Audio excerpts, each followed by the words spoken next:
Hey guys, it's Jerry here. And Jeffrey. Welcome back to Good Drive. We're very excited to do this comparison today. We've got the new BMW 330i M Sport and my Tesla Model 3. All right, let's do it.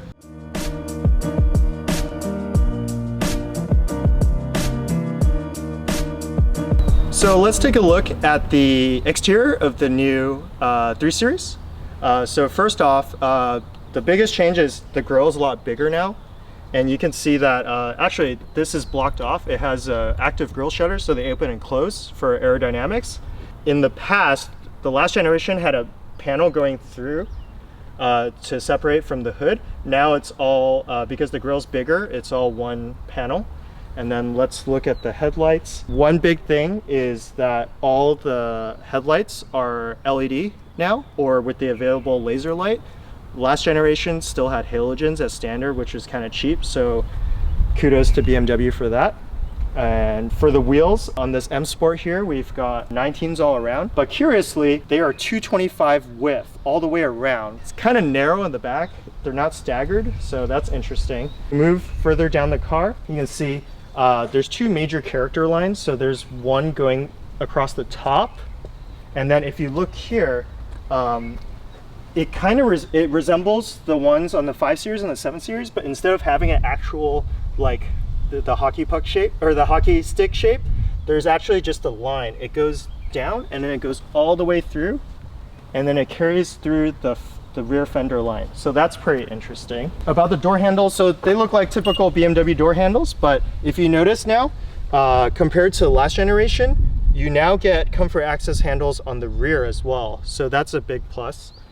And then here we have the Hofmeister kink, very famous BMW styling trait. This one is new. It's kind of hexagonal as with the rest of the car. That's the theme.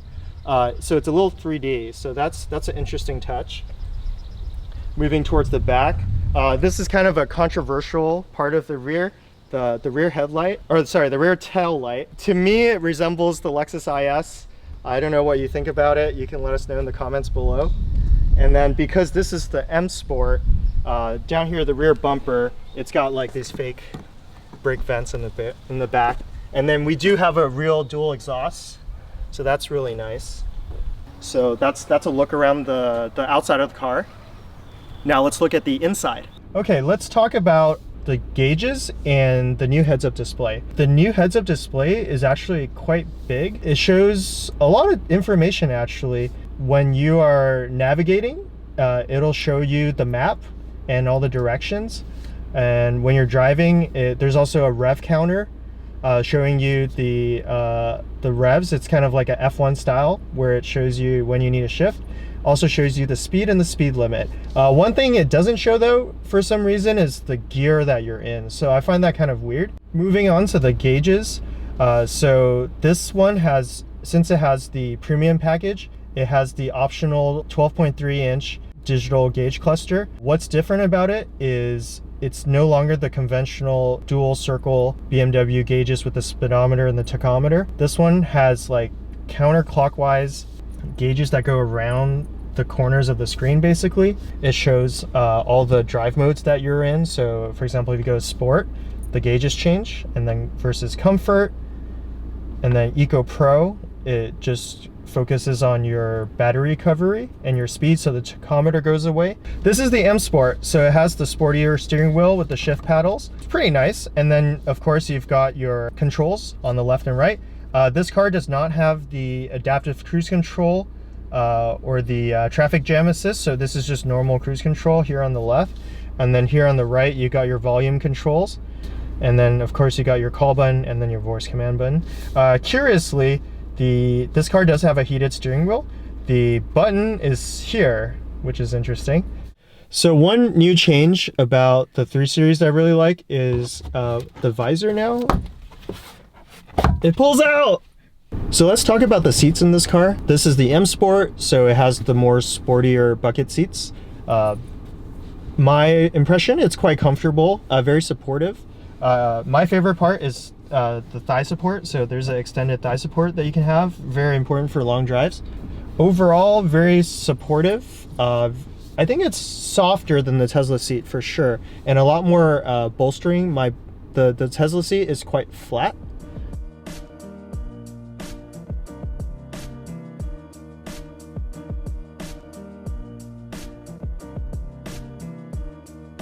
So this is the new BMW infotainment system, and the screen got bigger and it curves in, which I really like. It's more integrated.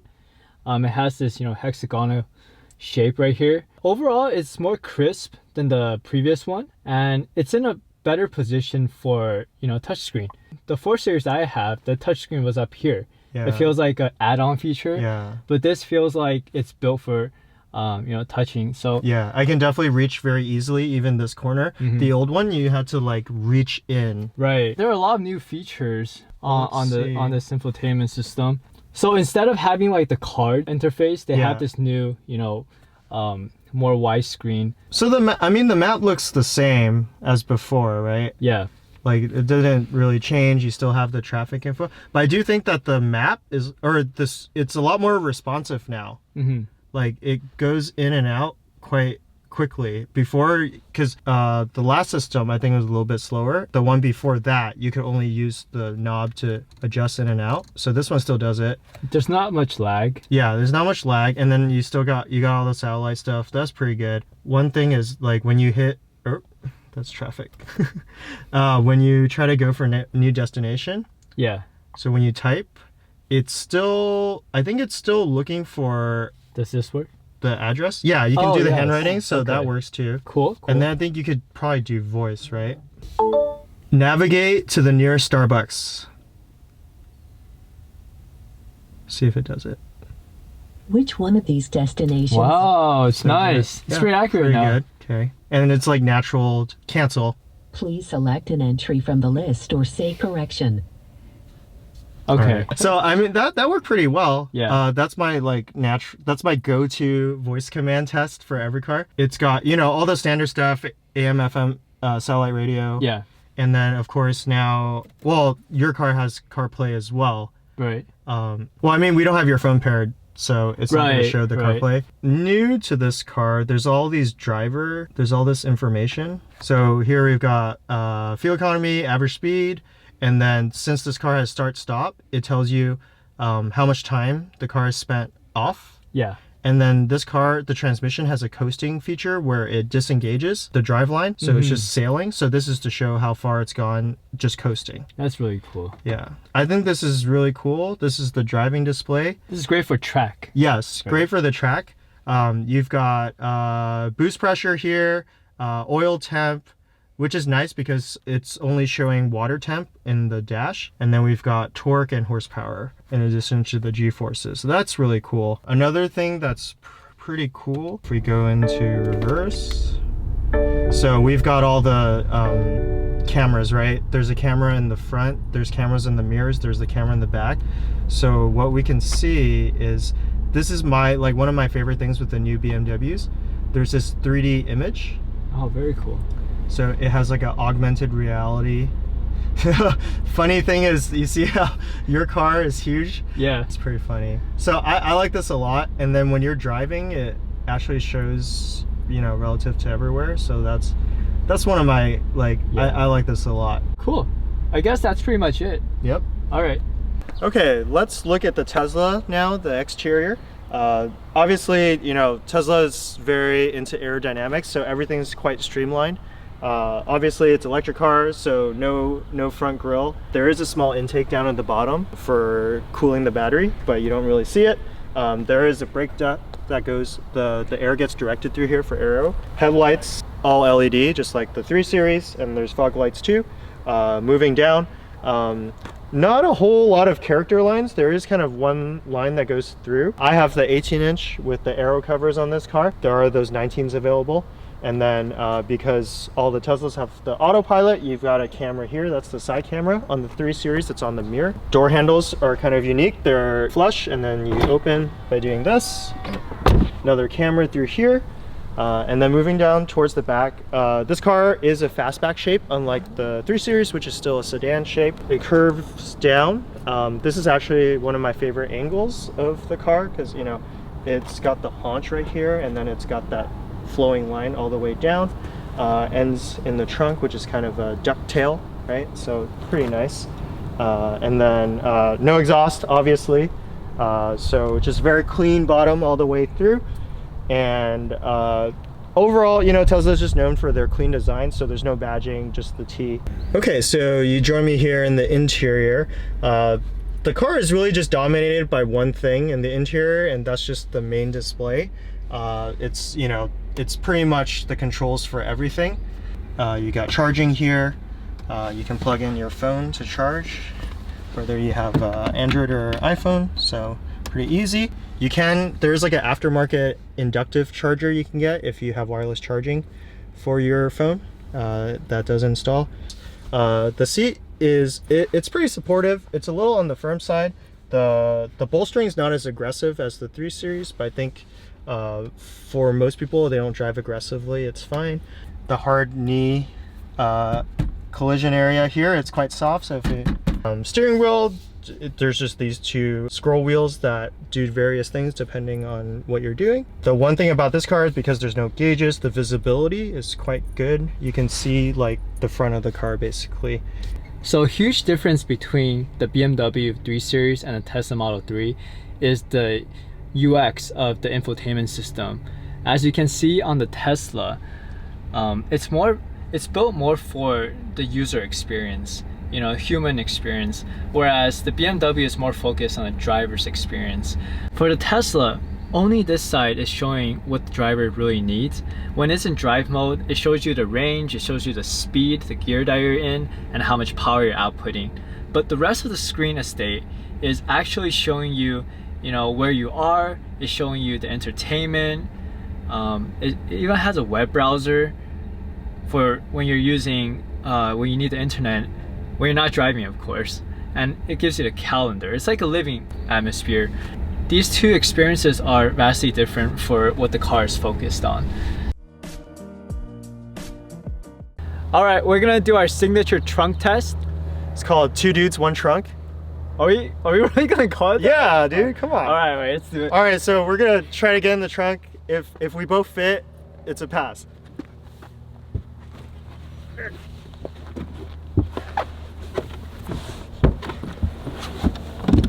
Oh, camera fell.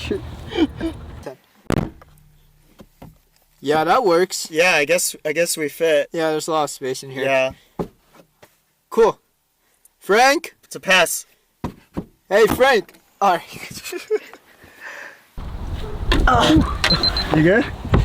Okay, now we're gonna 2 dudes, 1 trunk this Tesla and see if we'll fit. All right, here we go again. All right, let's go.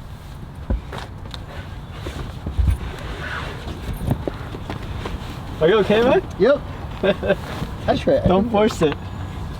Oh, there's a light. You good? Yeah. Okay. All right. All right, I think we fit.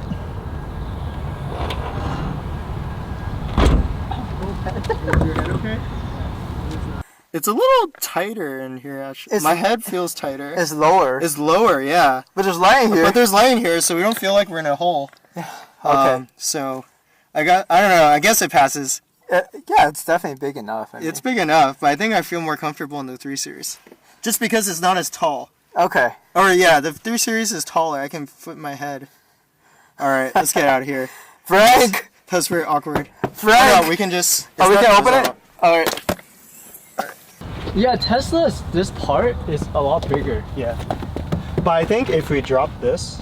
Oh, I don't know if it helps. We try to fit Frank down there. It's like gymnastics. Alright. Alright, Frank, we're gonna get in. Okay. Alright. So it's pretty spacious for 3 people. It's not bad. Yeah. I don't know how long I want to stay in the back like this though. Would you want to do like a trip to Vegas like this? I don't know. I'm pretty close to Frank, so yeah, I feel like I don't think so. Is his head hitting the ceiling? Yeah. How much space do you have? Barely. That's pretty good. Frank's a pretty decent. How tall are you, Frank? Decent guy. 5'9". 5'9". Okay, so. For us, not a problem. For Frank, I think it was borderline. Yeah. Plus, he's in the middle. Okay. This is spacious. Yeah. We definitely have more knee room and leg room because there's no center tunnel. Yeah. And how's your headroom, Frank? Is it better or? Yeah? Alright. So, Alright. The legroom is good. yeah, legroom is good. And I feel like I'm touching Frank's leg. I'm touching him less, I guess because the seat is flatter. It's more like a bench. Oh, yeah. And then because of the glass, it feels a lot more airy in here, a lot less claustrophobic. Yeah. So I think I'm more willing to spend time back here, all three across. This is definitely more comfortable for a road trip. Yeah. Cool. Thanks for watching part 1. In part 2, we do a driving comparison and a short drag race. Stay tuned.